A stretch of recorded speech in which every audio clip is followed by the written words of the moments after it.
তো শিক্ষার্থীরা কেমন আছো তোমরা? আশা করি সবাই ভালো আছো আর ভালো থাকবে, এটাই হচ্ছে আমাদের কামনা। তোমাদেরকে আবারও আমার অনলাইন ক্লাসে স্বাগত জানাচ্ছি।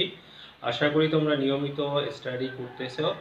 যা হোক না কেন, তোমাদেরকে পড়াচ্ছিলাম right form of verb. Right form of ভার্বের যে নিয়মগুলো তোমাদেরকে ইতিপূর্বে দিয়েছিলাম, আমি মনে করি তোমরা নিয়মগুলো ভালো করে শিখেছো, কারণ এটা তোমাদের গ্রামারের জন্য একটি গুরুত্বপূর্ণ বিষয়। এবং তোমরা যে যে হোমওয়ার্ক দিয়েছিলাম তাও আশা করি করেছো।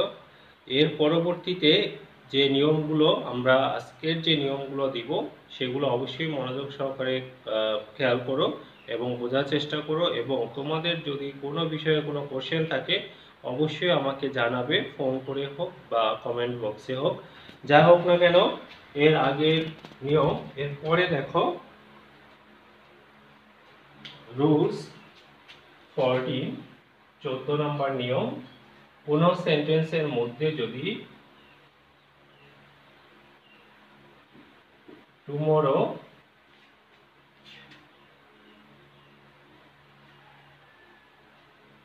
The next day,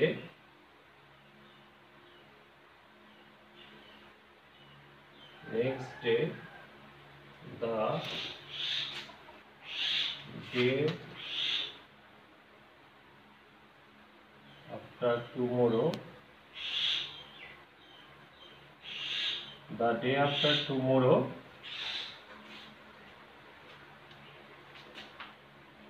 in future,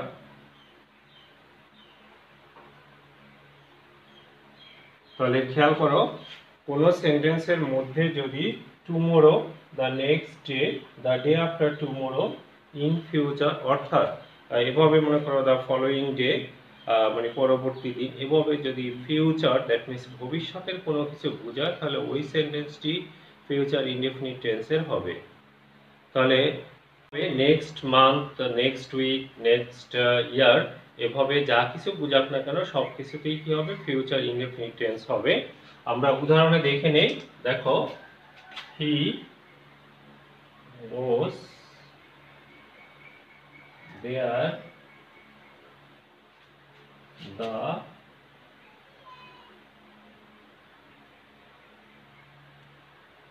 next day. তাহলে এখানে কি দাঁড়াচ্ছে দেখো, হি গোস দেয়ার, বা এখানে যদি হি গো থাকে, যেটাই থাকুক না কেন, যেহেতু এখানে দ্য নেক্সট ডে আছে, অথবা যদি দ্য ডে, দেখো তাহলে হি, এখানে গোসের জায়গায় কি হবে? Will go there the next day.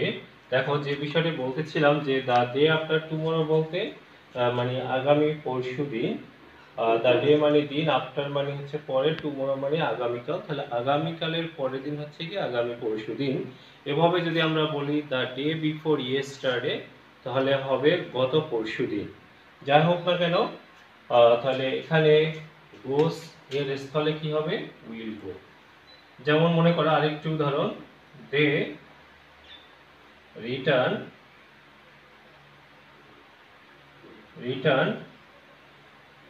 In Bangladesh,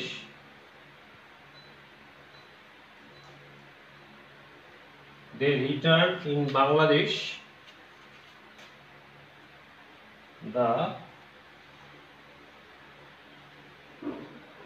the next year, তার মানে হচ্ছে পরবর্তী বছর। এখানে তারা কি করবে? অথবা যদি এখানে আমি বলি টুমরো, দে, তাহলে they will return in Bangladesh tomorrow, অথবা they will return in Bangladesh the day after tomorrow, অথবা they will return in Bangladesh the next week, the next year, the next month. এভাবে নেক্সট থাকলেও আমরা কি বসাবো? সেখানে ফিউচার ইনডেফিনিট টেন্স। তাহলে রিটার্ন এর জায়গায় কি হবে? Will return. তাহলে আশা করি তোমরা এই নিয়মটি বুঝতে পেরেছো। এর পরের নিয়ম দেখো 15।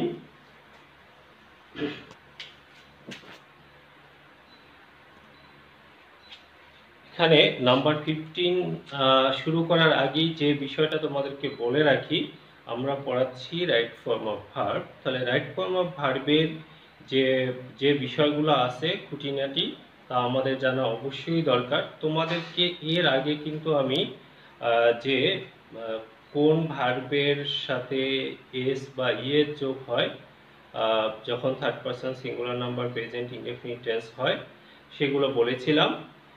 এটি আরেকবার স্মরণ করিয়ে দিচ্ছি, একটু খেয়াল করো। যে সমস্ত ভার্বের শেষে O, S, double S, CS, SS, তারপরে হচ্ছে জেড, এক্স এগুলো থাকে, সেখানে আমরা কি করি, সেখানে আমরা ইয়ের যোগ করি। এটা ছিল একটা নিয়ম। আর ছিল হচ্ছে যে ভার্বের দেখা যাচ্ছে যে শেষে ওয়াই থাকে এবং ওয়াই এর আগে যদি কনসোনান্ট থাকে তাহলে ওয়াই উঠায়া আমরা আই ব্যবহার করি এবং তারপর আমরা কি করি, আই ইয়ের যোগ করি। এই দুটো ক্ষেত্রে আমরা ইয়ের যোগ করি বা আই এর যেটাই বলো না কেন যোগ করি,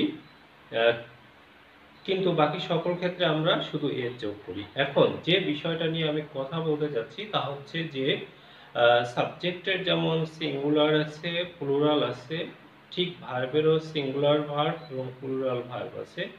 বিষয়টা অত্যন্ত গুরুত্বপূর্ণ, সবাই খুব মনোযোগ সহকারে বোঝার চেষ্টা করো। সাবজেক্টের প্লুরাল বলতে তোমরা হয়তো সবাই জানো যে যখন একের চেয়ে বেশি বোঝায় তা হচ্ছে প্লুরাল সাবজেক্ট। আর ভার্বের ক্ষেত্রে হচ্ছে যে সমস্ত ভার্বের সাথে এস বা ইএস থাকে সেগুলো হচ্ছে সিঙ্গুলার ভার্ব। আমি রিপিট করতেছি, যে সমস্ত ভার্বের শেষে এস বা ইএস থাকে সাধারণত ওই ভার্বগুলোই হচ্ছে সিঙ্গুলার ভার্ব। আর সিঙ্গুলার ভার্ব বসে সিঙ্গুলার সাবজেক্টের সাথে, আর প্লুরাল ভার্ব বসে প্লুরাল সাবজেক্টের সাথে। অবশ্য কিছু ব্যতিক্রম আছে। এখন তাহলে এই নিয়মটা নিয়ে এখন কথা বলবো। একটু খেয়াল করো যে সিঙ্গুলার সাবজেক্ট এর সাথে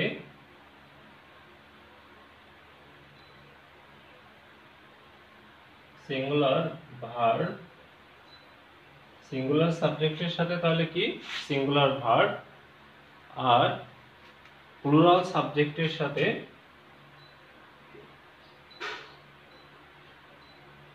প্লুরাল সাবজেক্ট এর সাথে এসইউবি মানে সাবজেক্ট এর সাথে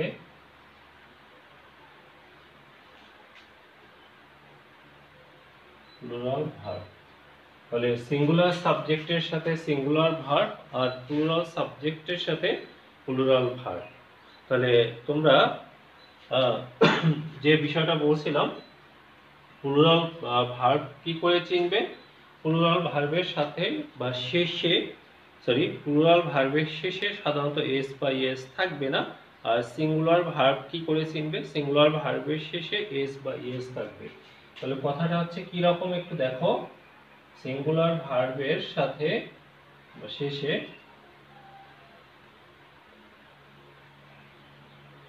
সিঙ্গুলার ভার্ব এর শেষে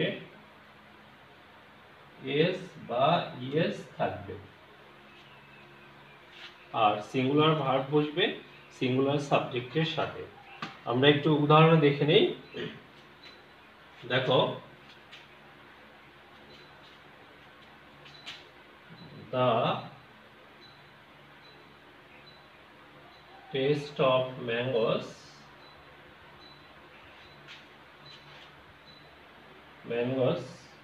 এখানে যদি বি থাকে, আচ্ছা এখন দেখো the taste of mangoes এখানে বি আছে, আচ্ছা এই উদাহরণটি মানে আমি আনসারটা পরে দিচ্ছি, তার আগে আরেকটি সহজ উদাহরণ। যেমন মনে করো the man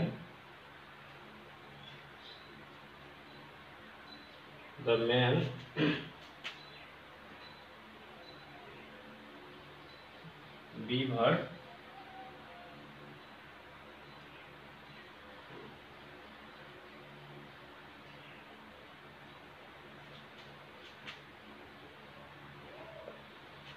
the man be on the stage now। এখানে খেয়াল করো তোমরা, যখন আমরা নাও দেখলাম তখন এটি হচ্ছে প্রেজেন্ট ইনডেফিনিট টেন্স। যদি এটা যদি পিছনের কিছু বোঝাতো তাহলে পাস্ট হতো। যাই হোক, নাও থাকার কারণে এটা প্রেজেন্ট ইনডেফিনিট টেন্স। এখন আমাকে যে বিষয়টা এখানে করতে হবে, বি কে চেঞ্জ করতে হবে। তাহলে দ্য ম্যান, এটি হচ্ছে থার্ড পারসন এবং এটি সিঙ্গুলার নাম্বার এবং এটা প্রেজেন্ট ইনডেফিনিট টেন্স। সুতরাং এখানে সাবজেক্ট হচ্ছে সিঙ্গুলার, এই সাবজেক্ট কি সিঙ্গুলার, তাহলে সাবজেক্ট হচ্ছে সিঙ্গুলার, এর সাথে ভার্বেরও সিঙ্গুলার হবে, তার মানে is. The man is on the stage now, মানুষটি এখন স্টেজের উপরে। আচ্ছা, উপরের সেন্টেন্সটি তোমরা খেয়াল করো। The taste of mangoes that সর, আমগুলোর টেস্ট হচ্ছে সর, মানে হচ্ছে টক। এখানে একটা বিষয় খেয়াল করো, এখানে সাবজেক্ট কি আসলে, ম্যাঙ্গোস না দ্য টেস্ট? এখানে সাবজেক্ট হচ্ছে দ্য টেস্ট, কারণ ম্যাঙ্গোস গুলোর, তাই না, ম্যাঙ্গোস গুলোর টেস্ট, তাহলে সাবজেক্ট কিন্তু এখানে কি টেস্ট। সুতরাং এখানে সাবজেক্ট সিঙ্গুলার, সাবজেক্ট কি সিঙ্গুলার, ভার্বেরও সিঙ্গুলার হবে is. The taste of mangoes is sour, the taste of mangoes is sour. এখানে ইজ হলো কারণ সাবজেক্ট হচ্ছে কি সিঙ্গুলার, তাহলে এখানে ভার্বেরও কি হলো, ভার্ব হচ্ছে সিঙ্গুলার, এখানেও ভার্ব হচ্ছে সিঙ্গুলার। তাহলে সিঙ্গুলার সাবজেক্টের সাথে সিঙ্গুলার ভার্ব বসে, সিঙ্গুলার সাবজেক্টের সাথে সিঙ্গুলার ভার্ব বসে। আচ্ছা, এবার আসো প্লুরাল সাবজেক্টের সাথে প্লুরাল ভার্ব বসে। যেমন দেখো, the flowers of the garden,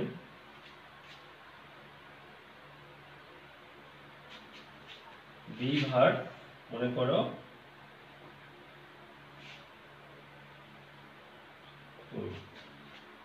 এখানে তোমরা খেয়াল করো, এখানে তাহলে সাবজেক্ট কি, এখানে সাবজেক্ট কি দ্য গার্ডেন না দ্য ফ্লাওয়ার্স? অবশ্যই তোমাদেরকে এখানে বলতে হবে সাবজেক্ট হচ্ছে ফ্লাওয়ার্স, বাগানের ফুলগুলো। এখানে দেখো বিউটিফুল কি, বাগানটি না ফুলগুলো? অবশ্যই এর আনসারে তুমি বলবে বিউটিফুল হচ্ছে কি ফুলগুলো, তাহলে ফুলগুলো হচ্ছে প্লুরাল।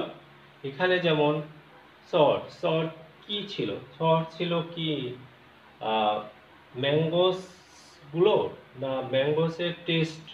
যখন আমরা টেস্ট না নেই তখন কিন্তু আমরা বুঝতে পারি না সেগুলো ম্যাঙ্গোস গুলো সাওয়ার না সুইট। যা হোক না কেন, তাহলে এখানে হচ্ছে কি টেস্ট হচ্ছে, টেস্ট নেওয়ার পরে বোঝা যাচ্ছে এটা হচ্ছে। তাহলে এরপরে তাহলে দেখো এখানে ফ্লাওয়ার্স গুলো হচ্ছে কি বলতো, গার্ডেনের, গার্ডেন না, গার্ডেনের ফ্লাওয়ার্স গুলো হচ্ছে কি, সুতরাং এখানে প্লুরাল সাবজেক্ট কি, সাবজেক্ট হচ্ছে কি প্লুরাল, আর এখানে তাহলে ভার্বেরও প্লুরাল হচ্ছে, প্লুরাল ফর্ম হচ্ছে, তাহলে প্লুরাল ফর্ম কি হবে আর, তাহলে প্লুরাল ফর্ম হচ্ছে কি বলতো আর। তাহলে একটা বিষয় এখানে আমরা ক্লিয়ার হলাম যে সাবজেক্ট যদি সিঙ্গুলার হয় তাহলে ভার্বেরও সিঙ্গুলার হবে, আর সাবজেক্ট যদি প্লুরাল হয় তাহলে ভার্বেরও প্লুরাল ফর্ম হবে, তবে এর ব্যতিক্রম থাকে। আর প্লুরাল ভার্বগুলো আমরা কিভাবে চিনব, প্লুরাল ভার্বের শেষে সাধারণত এস বাই এস থাকে না, আর সিঙ্গুলার ভার্বের শেষে সাধারণত এস বাই এস থাকে। নাম্বার 16,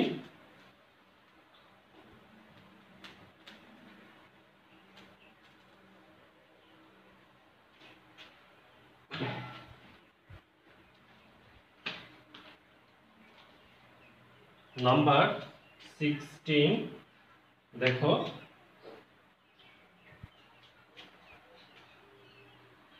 মূল ভার্ব এর পূর্বে টু বি থাকলে, কি বলতো, টু বি থাকলে এরপরে যে মূল ভার্ব থাকবে ওই মূল ভার্বের থার্ড ফর্ম হবে। আমি কথাটি আবার বলছি, মূল ভার্বের আগে যদি টু বি থাকে তাহলে মূল ভার্বের থার্ড ফর্ম হবে। তাহলে এখন খেয়াল করো, একটি উদাহরণ দেখো,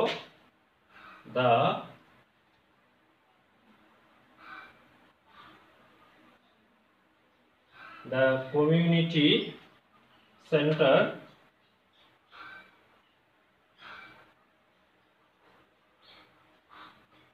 ইজ গোয়িং টু বি, এই যে দেখো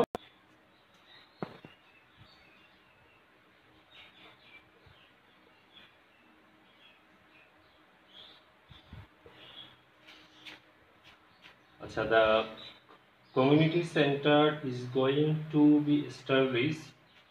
আচ্ছা, এখানে টু বি দেখো একসাথে লিখে দিই আমি। টু বি যখন আসে তখন মূল ভার্বের থার্ড ফর্ম, তার মানে হচ্ছে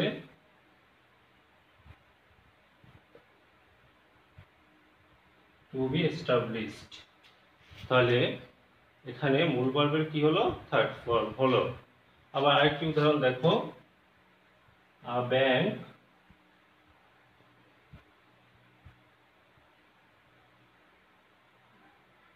account was going to be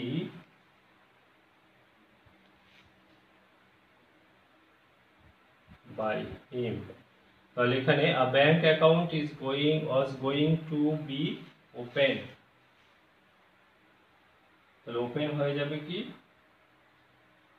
opened. কারণ হচ্ছে ওপেন কেন হবে দেখো, কারণ এখানে টু বি আছে, টু বি এর পরে মূল ভার্বের থার্ড ফর্ম ওপেন। তাহলে আজকে যে নিয়মগুলো নিয়ে কথা বললাম, আমি মনে করি তোমরা সব নিয়মগুলো বুঝতে পেরেছো। আজকের যে নিয়মগুলো ছিল তা হচ্ছে যে কোনো সেন্টেন্সের মধ্যে যদি দেখা যাচ্ছে যে ফিউচারের কিছু বোঝায়, ইন ফিউচার যদি বোঝায়, নেক্সট থাকে, যেমন next day, the following day, the day after tomorrow, এভাবে the next week, the next year, the next month, এগুলো যদি থাকে, টুমোরো থাকে, তাহলে সেগুলো কি প্রেজেন্ট, সেগুলো হচ্ছে ফিউচার ইনডেফিনিট টেন্সের হয়। এরপরে যে নিয়ম ছিল তা হচ্ছে যে কোনো সেন্টেন্সের যে সিঙ্গুলার সাবজেক্টের সাথে সিঙ্গুলার ভার্ব বসে আর প্লুরাল সাবজেক্টের সাথে প্লুরাল ভার্ব বসে। সিঙ্গুলার ভার্বগুলো আমরা কিভাবে চিনব, সাধারণত সিঙ্গুলার ভার্বের শেষে এস বা ইএস থাকে।